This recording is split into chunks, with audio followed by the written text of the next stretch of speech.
दिले नादां तुझे हुआ क्या है, आखिर इस दर्द की दवा क्या है।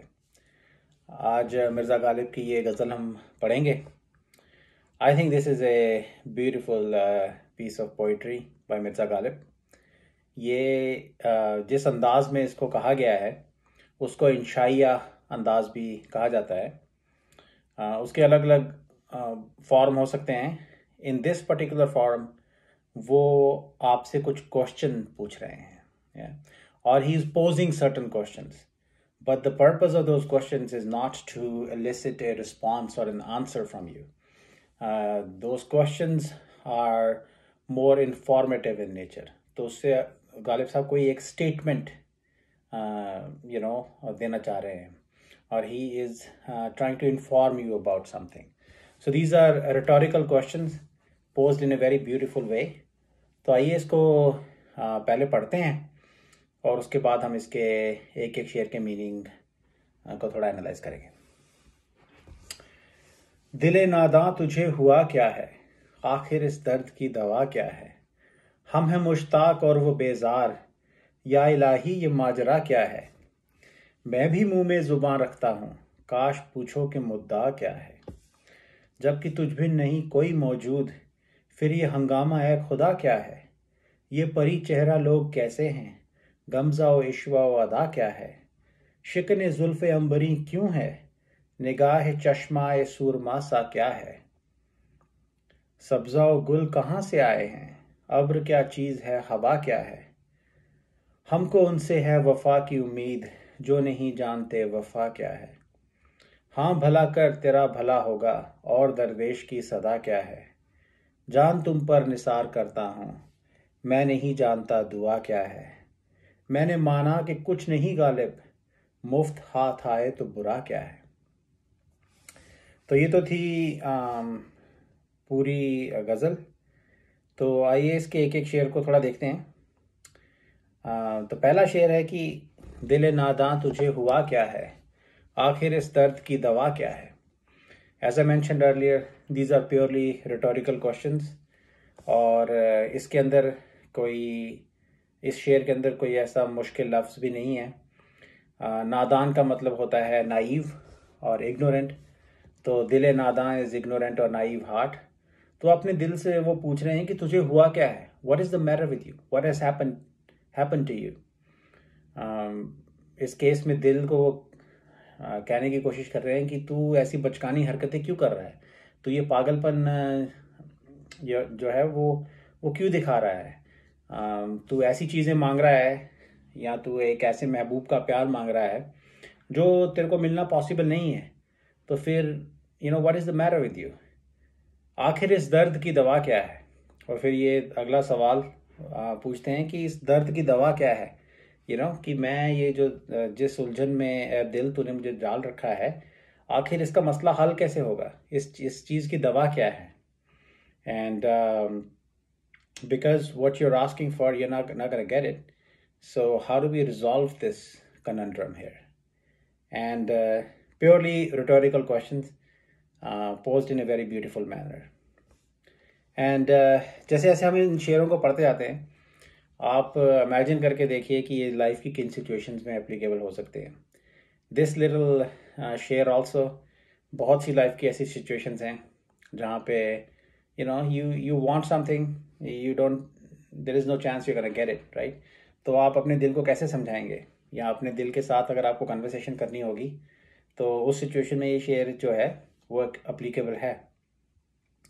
तो अगला देखते हैं कि हम हैं मुश्ताक और वो बेजार, या इलाही ये माजरा क्या है। तो मुश्ताक का मतलब होता है eager, somebody who is full of desire, who has a sense of urgency to get something. और माजरा means state of affairs, कोई मसला।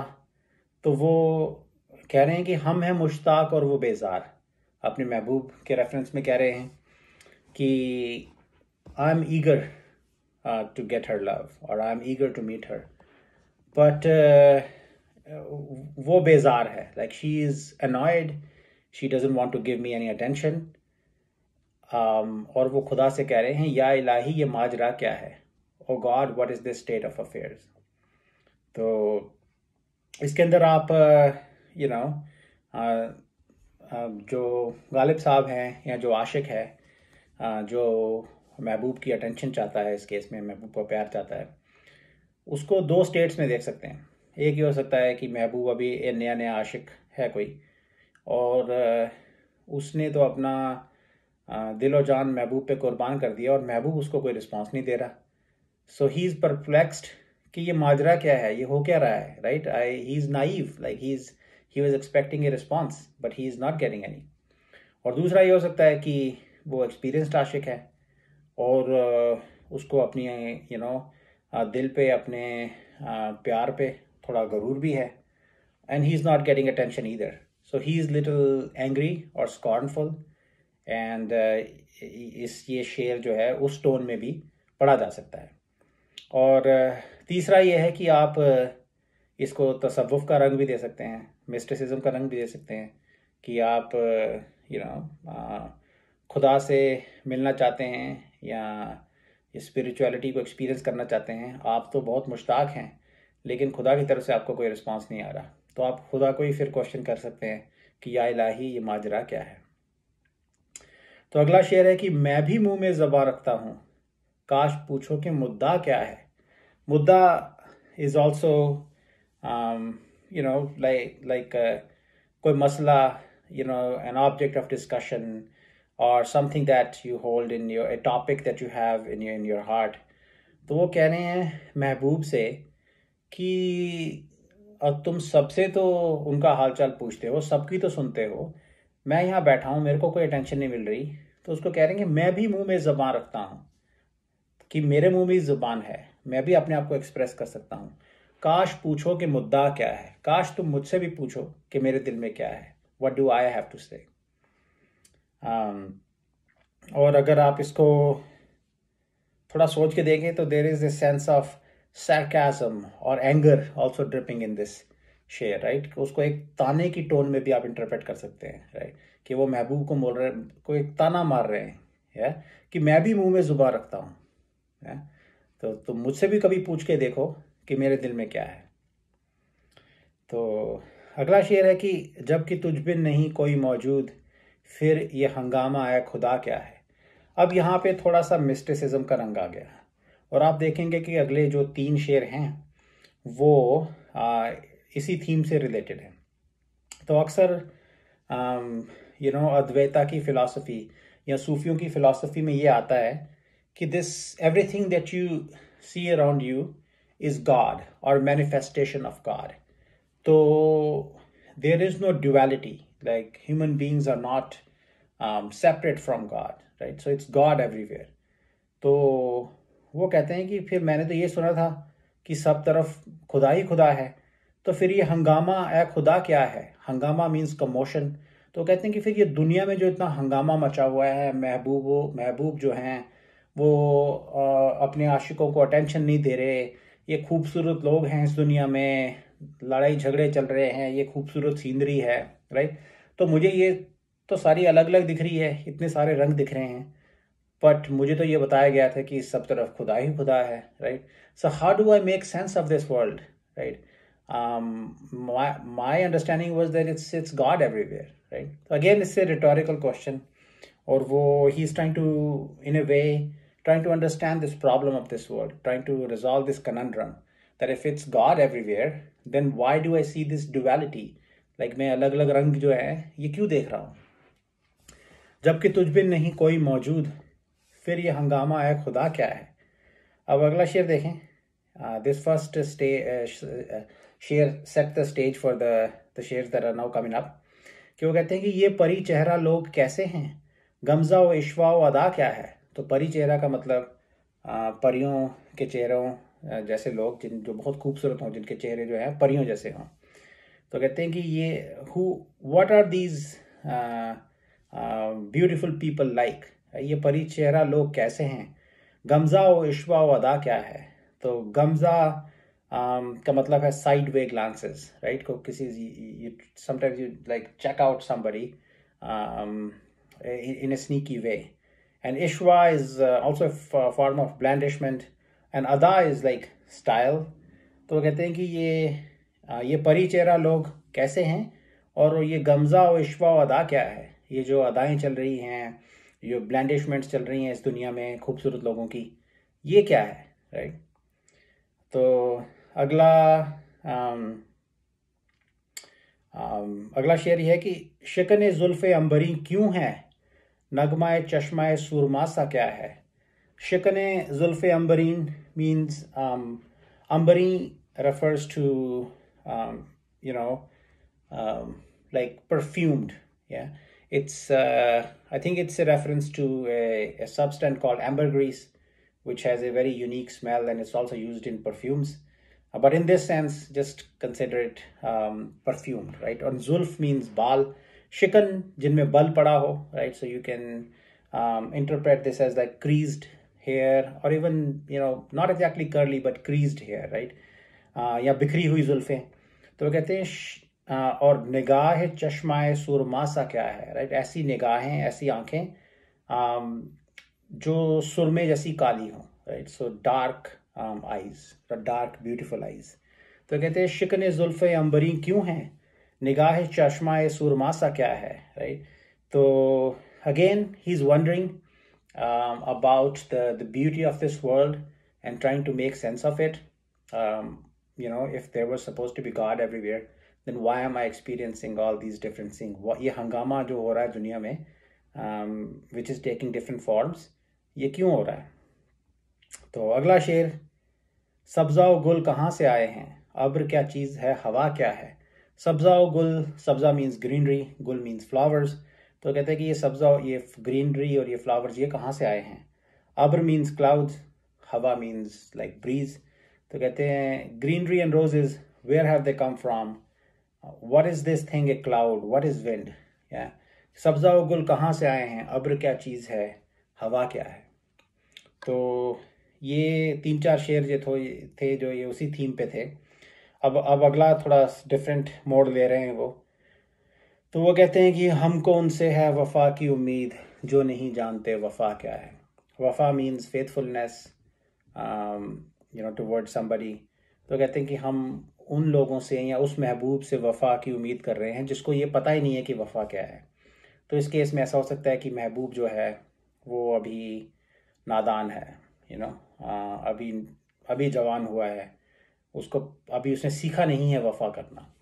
या फिर ये हो सकता है कि महबूब इज़ एन एक्सपीरियंस्ड पर्सन, लेकिन उसने कभी वफ़ा करना मुनासिब ही नहीं समझा लाइफ में। उसने कभी सीखा ही नहीं वफ़ा करना, उसको अपने हुस्न का गुरूर रहा, इतने सारे लोग उसको प्यार करते रहे कि she never bothered to be faithful to anybody. तो हमको उनसे है वफ़ा की उम्मीद, जो नहीं जानते वफ़ा क्या है।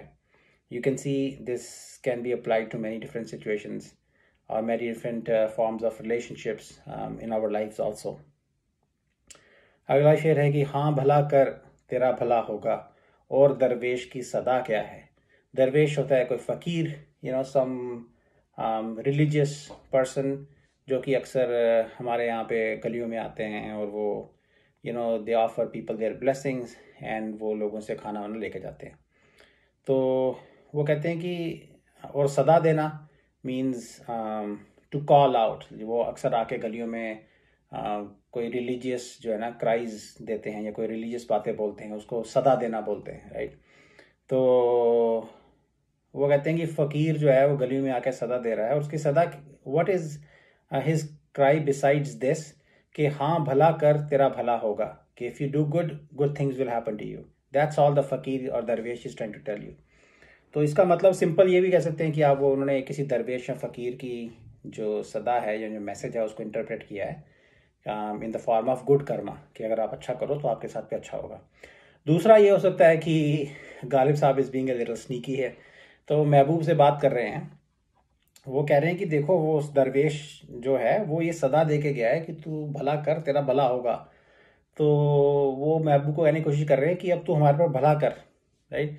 कि वो देख दरवेश भी ये कह के गया है, फ़कीर भी ये कह के गया है, मैसेज दे के गया है कि तेरे को भला करना चाहिए।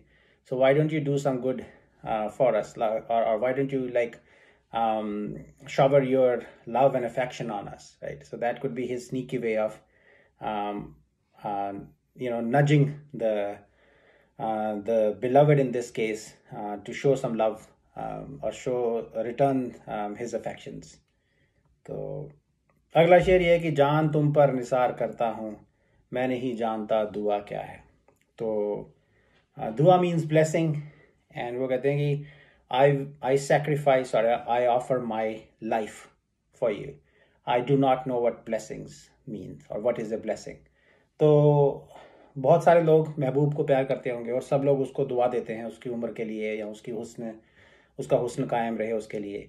पर दुआ देना जो है it's an easy way out, right. तो आपने किसी को दुआ दे दी, चलो वो अच्छी बात है, लेकिन उसमें आपका कोई बहुत एफर्ट या कोई सेक्रीफाइस नहीं लगा, और किसी ने दिल से दुआ दी है ये भी जानना जो है मुश्किल है. तो गालिब साहब कहते हैं कि सारी दुनिया तो तेरे को दुआएं देती है, but I am a bigger lover than everybody, and I am willing to sacrifice my life for you, right. मुझे नहीं, मैं दुआओं और ब्लेसिंग्स को कोई अहमियत नहीं देता. I am a greater lover and I am willing to sacrifice my life for you. तुम पर निसार करता हूँ, मैं नहीं जानता दुआ क्या है. तो आखिरी शेर ये है कि मैंने माना कि कुछ नहीं गालिब, मुफ्ता हाथ आए तो बुरा क्या है. वो कहते हैं कि I consider the Ghalib is nothing, और Ghalib is this lowly creature, but if he would come to your hand for free, what is the harm? Why won't you take him? तो अब ये थोड़ी सी यहाँ महबूब के साथ ट्रिक प्ले कर रहे हैं या लास्ट डिच एफर्ट उसको मनाने के लिए कर रहे हैं. वो कहते हैं कि मैं मानता हूँ कि गालिब जो है he is a worthless person, right. वो कुछ नहीं है, लेकिन if he is willing to give himself up as your slave और become your slave for free, why don't you take him, right. तो वो महबूब को मिन्नत करने की कोशिश कर रहे हैं या उसको मनाने की कोशिश कर रहे हैं कि बदले में तेरे को कुछ नहीं देना पड़ेगा, राइट. तू सिर्फ गालिब को अपना गुलाम मान ले या तो अपने पास रख ले उसको. So trying to kind of bargain and offer a good bargain to the beloved कि तू ये इतनी सस्ती टर्म्स पे भी मेरे को अगर तू ले ले तो मैं तेरा गुलाम बनने को तैयार हूँ. मैंने माना कि कुछ नहीं गालिब, मुफ्त हाथ आए तो बुरा क्या है. So that was the whole ghazal. As you can see, every share had some form of a rhetorical question, and I hope you enjoyed it. ये भी I think दलजीत सिंह की मिर्ज़ा गालिब वाली एपिसोड में गाई गई है. If I can find a link, I'll post it in the description, and hope you enjoyed it. Thank you.